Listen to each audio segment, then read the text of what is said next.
York sends her thousands to war. Pasted all over the front page it is. Sign up at the exhibition centre today. Come on, boys. Grab this once-in-a-lifetime opportunity and sign up to be part of the army. See this white feather in my hands? I will give this to any cowards who refuse to be a man and join the British Army. My fellow friends who are mothers to these boys, do your duty and present to the country our brave soldiers. Keeping them safe and sound at home will earn them white feathers, and oh, imagine the shame it would bring to the whole family. It is despicable. We raised our boys so that they can one day stand on their feet. It is now the time to prove that they are men, real men of respect and valour. You don't want to be shamed by me, do you? Got to put on your uniforms and...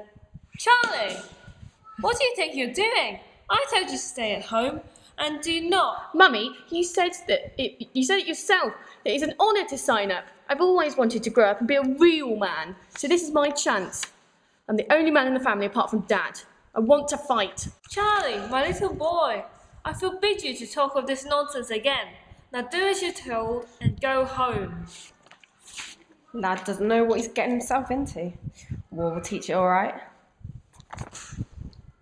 Hey, Alf! Alf! George, how do? Not bad, not bad. I didn't know you were signing up. Yeah, I got the white feather through the letterbox last night. Trench dodger, they called me. I just turned 16 last night. Right, come on, we haven't got all day. Single file, no talking, no talking. Let's get down to business. You're all here because you're signing up to join the Alexandra Prince of Wales' own Yorkshire Regiment. You'll be fighting for king and country, defending your people with honour and pride. It will be a great privilege for any Englishman. But we only take the best of the best. There are strict requirements.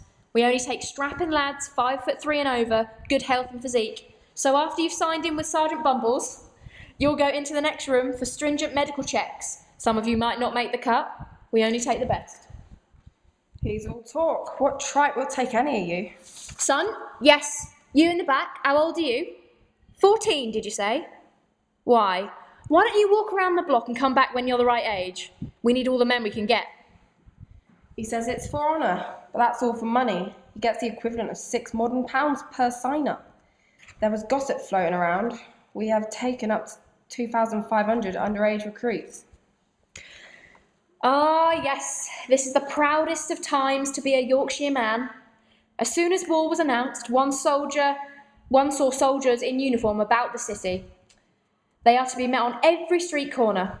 I saw that in the newspaper. Only the bravest of us Yorkshire lads are soldiers, except for those conscientious objectors. Well, that's what they call them. Unpatriotic, I call them. We reckon they should have a C branded on their forehead for coward. Huh.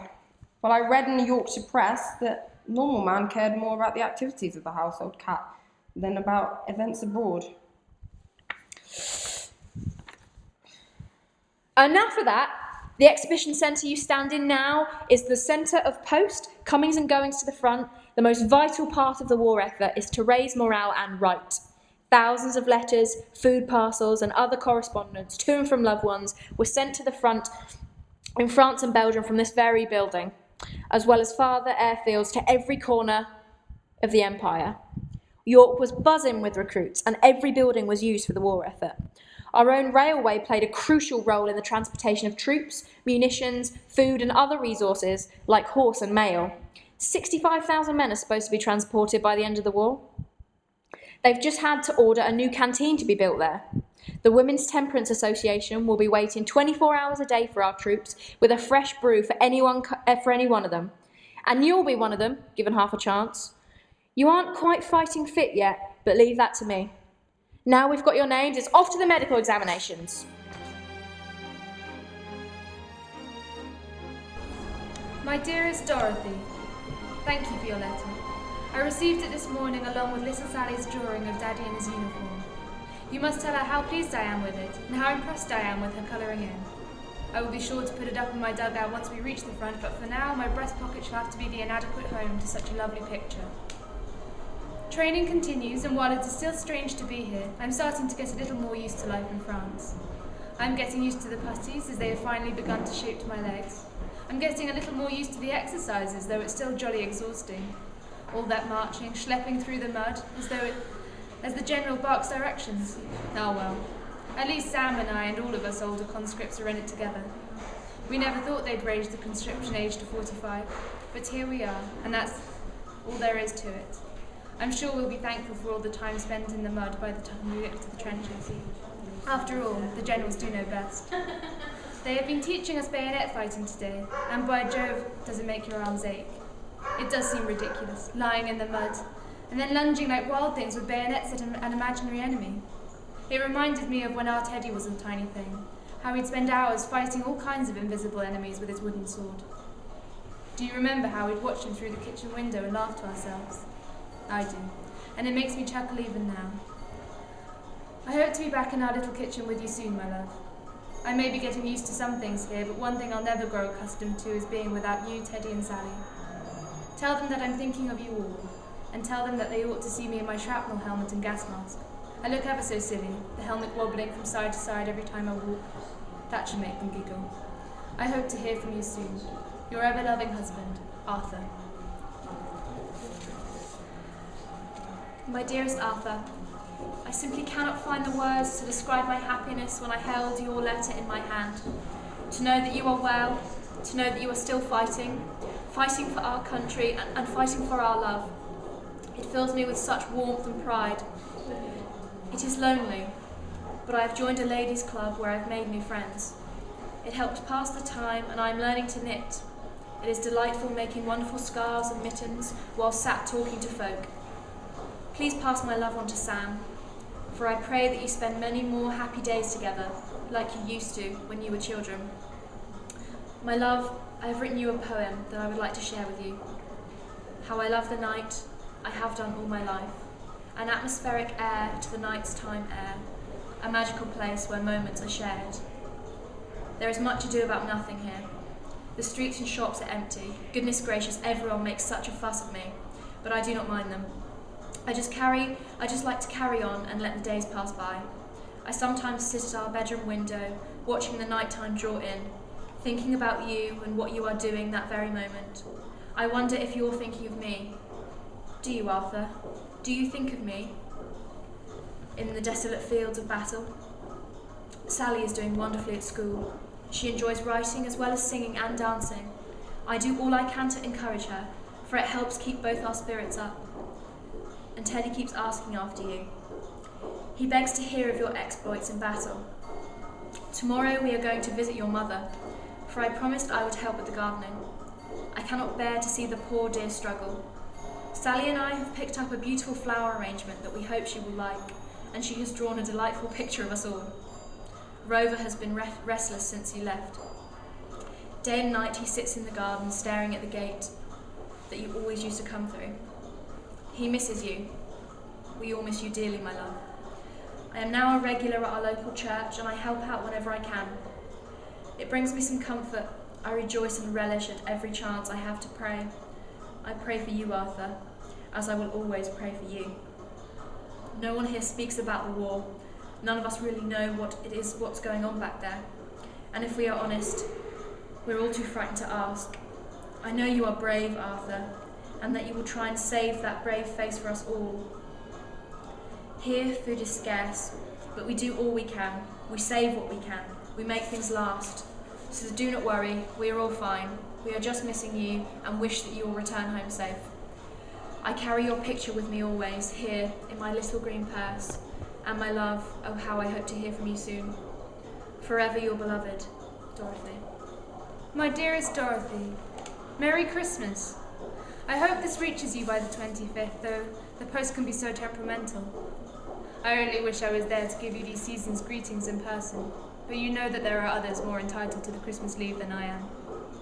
Not even Sam was granted leave, despite his Marjorie being so unwell. I try to keep his spirits up as best I can. It's curious. We're constantly being told that we're fighting for our loved ones back home and that our sacrifices are to save you. But no matter how many bullets Sam dodges and friends he loses, he won't be able to save the girl he has loved since he was 15. It makes you wonder why we're here. I'm sorry. I'm not being very festive, am I? It's not like at home where you can feel the Christmas spirit in the air and can see the excitement dancing over the children's faces. Here, Christmas is just a day like any other day, spent waiting amongst the rats, simultaneously hoping and dreading that something might happen. Rumour has it there is to be a big offensive soon, and that's why no one has been given leave, but we'll see. You must send me a letter telling me all that you, Teddy and Sally get up to over the holiday. I long to hear everything. Will you be turning your hand to costumes for the nativity play again? And will Teddy be reprising his role as the donkey? Tell me about the food and the songs and the gifts. And I hope you go for a walk along the river on Christmas Eve as we always do. This war has already taken too much from too many. Don't let it take away the traditions which make us a family. I know it is hard to be apart, my love. Over a year since I last saw your wonderful face and held our beautiful children in my arms. Sometimes I fear you will not recognize me when I return, that I will no longer be the man you married. Do not believe everything you read in the papers, dear. This war. Even if you escape it with breath still in your lungs, it is enough to change a man for good. I do not wish to be morbid. I write this in the middle of the night as I sit on patrol, as perhaps you can tell by the shaky handwriting. And what was it I used to say to Sally when she had nightmares? Things always seem worse in the dark. It will all seem brighter in the morning, I'm sure. Have a wonderful Christmas, my darlings. God bless you all. Your ever-loving husband, Arthur. Oh, Arthur, my dearest Arthur, I did receive it on Christmas Eve of all eves, and we raised a glass in your great honour, and we slept more peacefully in our beds thanks to that warm, comforting letter you sent. For the sake of our children, I decorated our home exactly like it was when you shared it with us. I hoped it would bring me a euphoric sense of feeling close to you, and it did for a short while, and then that feeling was gone, and I could feel the ground beneath my feet, and the house was cold again. We played our games, had fun with jigsaw puzzles, Monopoly and snakes and ladders, opened our present, ate our meagre meal, forced smiles and sang hymns, all whilst thinking of you. I did lend a hand to the costumes for the nativity play, and the ladies were ever so grateful. There are many here now who are sick. I would hazard a guess, as it's due to lack of food, and the morale is quite low, as we try not to let our aching hearts show. Teddy took on a new role. He desperately wanted to be Joseph, and so he was, and he did a wonderful job, and we're all so very proud of him. I wish you would have been here to see him. I couldn't manage the river walk. It was just too much without you. It is important for you to know that I am a selfish woman, for I do understand your needs. I appreciate why you were not accepted for leave. Yes, others need you very much, much more than I need you. You speak of sacrifices. Sacrifices indeed I have, my husband, my friend, my soulmate and my lover, but I shan't speak of that again. This is not about me. As for me not recognising you, well, I would recognise you in the midst of a raging blizzard storm, where the howling wind is showing your face 20 feet away. For Arthur, you will always be the man I married, till death do us part, till death do us part. I pay no attention to propaganda in the papers. I never read them, and I simply refuse to believe it. They'll do anything to sell papers. It is hard, so very hard to be apart, but I hold on to that lovely thought that I spoke of at the start, the warmth and comfort you bring to me, and so many, I will hold here in my heart until once again you are in my arms. And I ask the same of you. Hold on to those nice thoughts. Here's wishing you a very happy and healthy New Year. God bless you, Arthur, my one true love, Dorothy. To my own beloved wife. I do not quite know how to start this letter.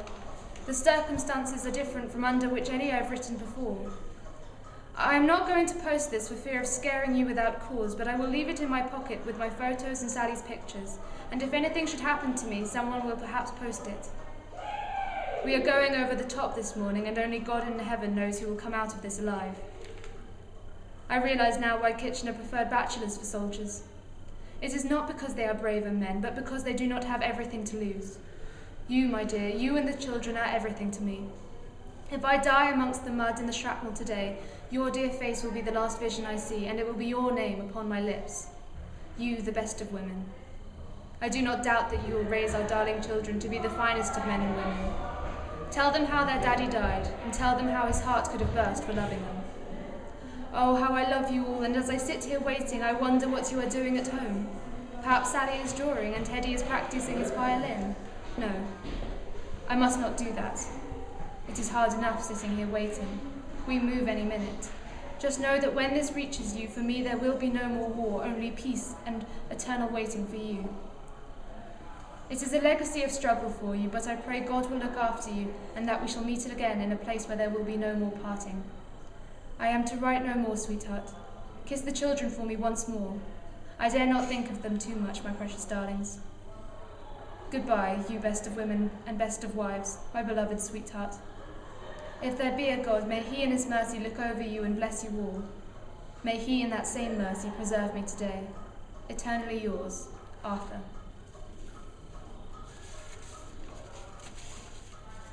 Dorothy, my love, it has been nearly a month since I last wrote. I'm sorry. I know you will have been frightened by my silence, but believe me, it was not without cause. Darling, I write to you from a military hospital. Please do not be alarmed, for the worst is over. The delirium has passed and I am very much alive. The nurse says that the fever has subsided and that the infection has not spread. I should be very unlucky to take a downward turn now. But Dorothy, there is something I must tell you. I do not know how to put this other than bluntly, so brace yourself, my dear. They have amputated my right leg. The offensive that was rumoured, the one I told you about, it came. It was carnage. Thousands are dead. We went over the top and no man's land was awash with the blood of nations. My platoon, we were trying to cut the barbed wire of a German trench when a shell exploded nearby. I believe many were killed by the initial explosion, but a few of us got caught by the shrapnel. A shard of metal got me in the thigh. Sam was caught too, but in the gut. I tried to drag him back to our trench through the mud and the blood and the screams. Please believe me, I tried to get him to safety. I had him on my back, like when we were boys, and I heaved us through the mud. Who knows how long it took? Minutes? Hours? It felt like a lifetime. I must have collapsed when I got us there. Next thing I knew, I was here, in this hospital and without a leg. I asked for Sam. They told me he was already dead. Don't be upset, my love. Not for me, anyway. Be upset for Marjorie and their children. Be upset for Mother England, who has lost so many sons. And yes, be upset for the German fatherland, for he too will be grieving for his boys. I am in pain, yes, but the pain is my ticket out of here. Darling, I am coming home. Maybe not in one piece, but I will come home alive. My only fear is that you, the best of women and wives, could not love a foolish old cripple like me. But if you can, then this can only be a blessing and not a curse. Your love, and my love for you and the children, is what has got me through this cesspit of a war. You may not know it, but I owe you through my life. You inspired me to open my eyes in the morning, and the thought of you keeps me going until I shut them again at night. My beautiful darlings, you are my world, and for as long as you are safe, I will be a whole man. With love, forever and always, your husband, Arthur. Arthur, the last few months have been the darkest of my life. I know that was a selfish thought. I'm sorry, forgive me. But I thought you were gone. I thought I'd lost you. I had resigned myself to it. I'm so grateful for God that you are still with us. He must have listened to my prayers. I have faith in the doctors and nurses that they will return you back to a quick and full recovery. And the fact that you have lost your leg does not change you in any way. Remember that, my darling. We will all love you for who you are. But I'm so sad for Sam. Just one more precious life that is wasted. And as I think more and more about it, I can feel the rage within me that I've never felt before. It makes me wonder what this war is really for. What does all the fighting and the bloodshed really achieve? Does it bring any harmony? Does it bring peace? I'm not really convinced that it does. I do love you, Arthur. You need never question that. And I'm still proud of you, but I cannot bear the thought of losing you. So let's put this all behind us. We may never get this chance if you continue to stay. The children miss you dearly. I cannot wait to tell them that Daddy is coming home. They will be so thrilled. They have been asking for you. Sally is still having nightmares, and I comfort her most nights. She has begun wetting the bed, and it is worrying. I hope it's just a phase that every child goes through and that it will pass, but we shall see. What concerns me most is that she cannot seem to open up to me. She's quiet, and when you do come back, I do not wish you to tell me what it was like. My only wish is to move on with our lives. I do not want you to speak of the fighting, the many hours of sleep lost in the cold, the solitary nights spent aimlessly trying to win someone else's battle. Yes, I am angry. And the more that I think about it, I am. Now just come back to us, Arthur. You've given enough. Your wife, Dorothy.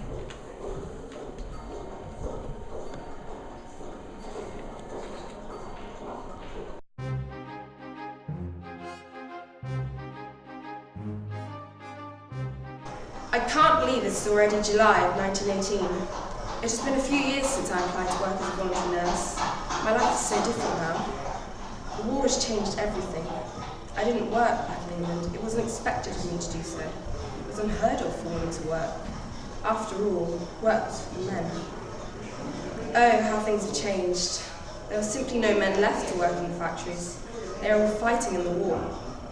Positions were in need of being filled, and they were done so by ordinary women. Dorothea, along with other women, rushed to the factories like bees swarmed to a hive. I miss her dearly. I have not seen my close friend for what seems to be too long. I miss her laughter. Oh, how she used to light up the room, and how could I forget the stories she used to tell me? I was always quite curious about them. Peter had enlisted just before I'd come here. She doesn't talk about them much in our letters, and I do not ask. I remember their engagement, which took place just over a year before the war.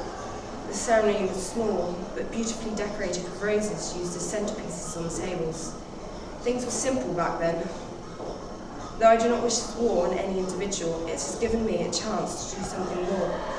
It is hard to believe that war has given me and many women more freedom. When the opportunity arose, I volunteered immediately. After the war had started, I had begun to see advertisements and hear of positions available. I remember my mother and my father being less enthusiastic about my desire to apply, but for once I felt like I could be in a position of use and aid for the soldiers. The trained nurses here are wary of us. Sister Margaret is very disagreeable at the best of times. I have come to the assumption that they do not trust our involvement within the workings of the medical base. Though we volunteered in the thousands, we are not fully trained in a similar fashion to them. Frustratingly, as a volunteer, I seem only fit for domestic labour. Generally, we are given the menial jobs of washing bandages or perhaps readying the beds in preparation for the arrival of more soldiers. It was only a few months ago that I was allowed to change dressings and administer anaesthetics. Emily continually questions this madness, as she calls it. I am concerned that she will sometimes say something regrettable. It does not surprise me.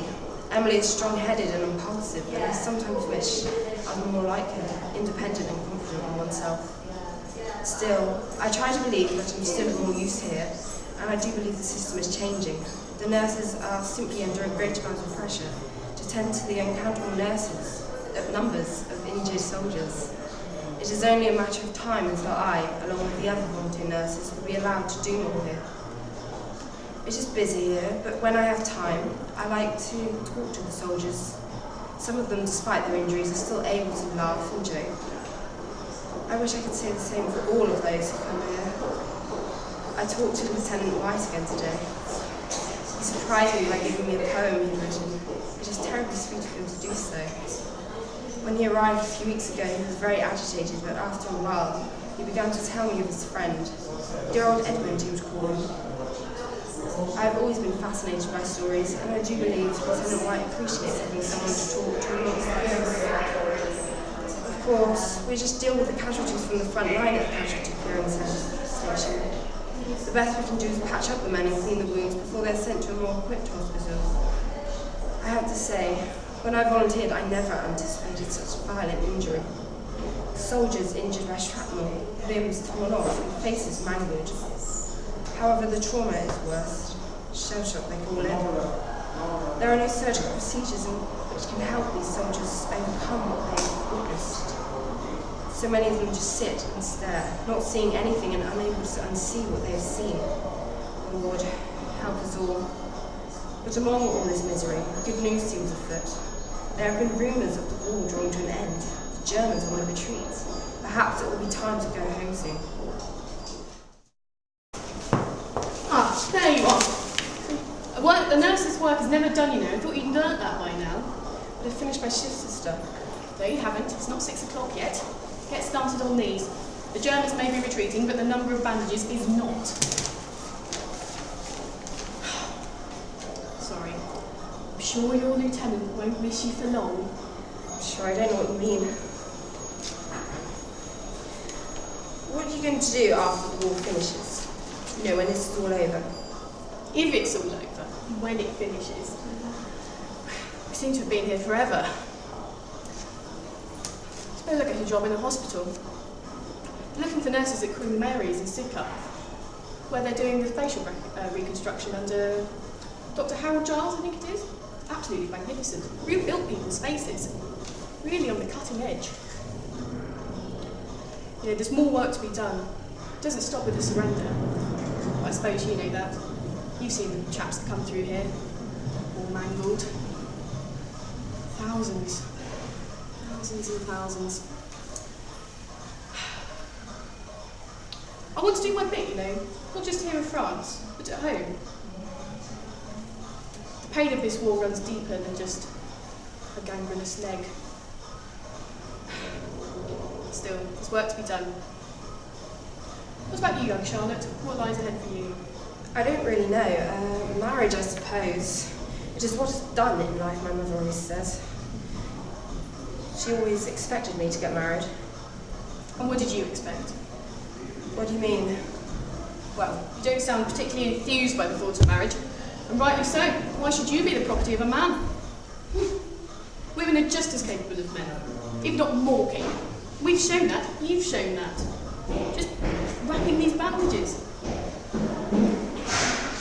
We've shown how capable we are. In the factories, in the field hospitals, even on buses, for God's sake. And why put all that to waste? Why get married to a man? Maybe they'll listen to Mrs. Pankhurst and the real now. Now we've shown them.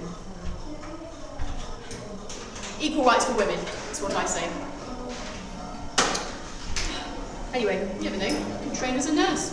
Although your bandage wrapping skills have much to be desired, I must say. What if you will? That's much better. I do hope you're right. I feel useless if I went back to how I lived before. Perhaps I'll train as a secretary or something. Have a room of one's own, my own life, my own income. What that would be. What indeed. Well, that's all the bandages done, and it's 6 o'clock. You're free to go. Thank you, sister.